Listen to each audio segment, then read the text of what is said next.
Hi guys, and welcome back to the channel. At long last we have some more Sinns to play with. This one here is the brand new T50 GoldBronze model. I believe it's all sold out. I'm not 100% sure, but I think they are all gone now. This one I'm lucky enough to get hold of is simply stunning. It really does look the part with this new kind of finish they've come up with. You do see a few bronze watches around, and they do patina quite. They really can get a very distinctive look to them. This one will patina like them, but not quite to the same degree, I believe. It will darken. They say this because they've removed a lot of the impurities out of the alloy. So it does come with its own special cleaning cloth, which should, if so desire, you can actually leave it looking like this finish here. And, it's one of those watches where it would be interesting to see it darken over age, actually, or maybe it only cleaned certain parts of it. I don't know, it could look really quite interesting that way. But I've got to say a big thank you to Ryan and team over at Francis and Gaya Commentary for allowing me to review this watch. Massive selection of stock. Honestly, you can pop in there, there's so many things. If you can't make it to the store, then follow the link in the description below to their website. I'm certain they can sort you out a deal. But anyway, let's zoom in on that dial. Now, at first, you might think it kind of looks a little bit like a U50, almost, just with the different style hands. But when I say that, I mean the sizes, because it is very similar. We're talking a 41mm case size, 12.3mm thick, lug to lug, 47mm, and the strap size on this watch is 20mm. Now, the dial just looks really cool. We have this kind of scratch dial. I think they say it's bead blasted, which means all of them should be slightly different, which is rather cool. We also have this printed minute track going around there. There's actually quite a lot of loom on here, as to the loom pip, the bezel pip there, and the hands. Also including that little part on the second hand there. The loom is actually quite decent, but I like the fact it's all very minimal on there. You just got the lovely script for the Sinn. The T50 is in the same colour as the actual second hand there, so it kind of blends in quite nicely. Gold bronze, 500 meters. Remember, this is only 12.3 thick, and it's still got 500 meters of water resistancy, and the made in Germany down there. I really like it. You do get the date wheel, I should say, over there. Because the date wheel is black, it actually looks like it's set further back from the dial than I think it actually is. It's quite an interesting effect they have going on there. But anyway, as we go past that, we have this domed sapphire crystal on there, which has got AR coating on both sides. I think it is double dome, but it's almost like the inner dome is a slightly different angle to the outer, so you seem to get quite a bit of distortion on the very edge. Very reminiscent of the Sinn U2 actually. Now, as we come past this, the bezel gets a little bit interesting, because we've got the normal kind of Sinn captive bezel. So what we have are screws which lock the bezel on to the case. The case has actually got a small groove in there, and this has got like a ring around it which compresses onto that, which means it shouldn't accidentally pop off, which is quite cool. Now, normally, obviously, you just rotate the bezel. This won't do that. You have to press the bezel in. If you see there, see how much play you have. Well, not play. That's actually for the click system. Let's have a listen to it. Quite a satisfying click there. As for back play, well, there isn't any, because it locks into position. So as I go there, it then locks in. Let's see if I can just get it so it doesn't quite lock properly. There, and it's locked.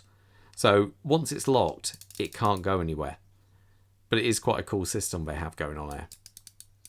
So there we go. Let's put that back. Does it line up properly?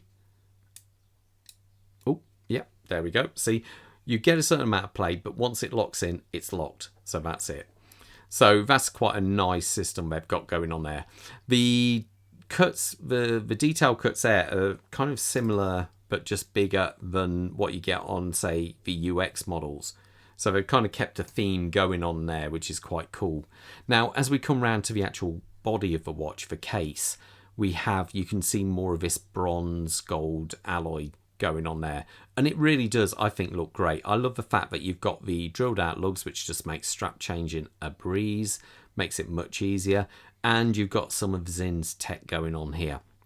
This is part of their AR system. So we're not talking about anti-reflective coating here. This is to stop any fogging or moisture condensation build up under the dial. Now, you get lots of people who say, oh, I've never seen it happen, but I have a friend, he had a Submariner and he actually had that happen to it. So it's one of these things, if you don't believe me, but I wouldn't recommend doing it. If you place an ice cube on your crystal, leave it there for a few minutes and take it off, you'll have a condensation ring build up underneath the crystal. Please don't try it, but trust me, that's what will happen. It shouldn't happen on this because there's no oxygen within there. There's an inert gas, which means you have to have better seals because the gas particles are smaller than the oxygen. So you've got the better seals on there, and you have this. This is copper sulfite crystals, which should, in theory, draw any moisture if there was to be any. Now, it's also a good indicator to tell you when to actually service your watch as well, because the darker it gets means obviously it has drawn some moisture from somewhere. So it's kind of a cool system. Bit of a pain if you're a studying watchmaker like me and you want to take the watch apart, because you can't. But there you go. And as down here, we got the Zug, because that's what Sinn part own, and that's the company who make the cases. Now, on this side, you have a screw-down crown. If I unscrew it a bit, let's just, you can get to see it if I do this. Or on the back here, you have a nice titanium case back. And as I unscrew it, still unscrewing, boom, and that's pop free now. So that's how much thread you get on there. The case back, unfortunately, is a solid titanium. You don't actually get to see the movement in this watch. The actual movement is the SW300 top grade Solita movement. So you're getting about 56 hours of power, 25 joules. I put this on the time grapher earlier, and to be fair, I think it was, oh, I've got to try and remember now. I think it was like 2 seconds or 1 or 2 seconds. So every Sinn I've ever reviewed has always been within chronometer specs. And that's the difference when you use a top grade movement versus the next one down, which many other companies use.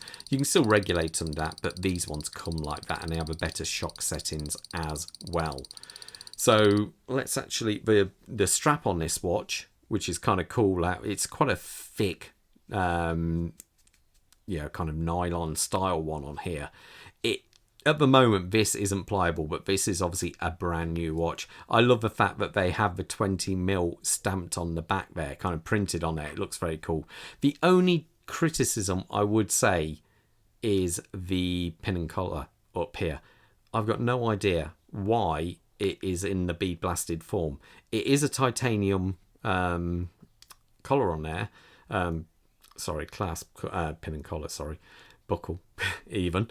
But it's not this colour. I would have liked to have seen that in the same colour. I'm a bit amazed they don't do that, but it is just one of those things. I should also point out the watch also has low pressure rating on there as well. So, in event of a massive, it'd have to, be pretty catastrophic, but your watch should be okay if there is a pressure differential. Let me put it on my wrist so you get an idea how it looks. Let's zoom out. Quick wrist check. I'm wearing a Rolex Milgas. Discontinue now, actually. Bob, what do you have on over there? Oh, look at that. Bob's trying to outdo me here. Bob has the brand new scratch dial U50. Ooh, he's always trying to get one over on you. He's a bugger. Okay, let's put this on. So my wrist size is 7¼ inches. So give you an idea how it looks, and there it is.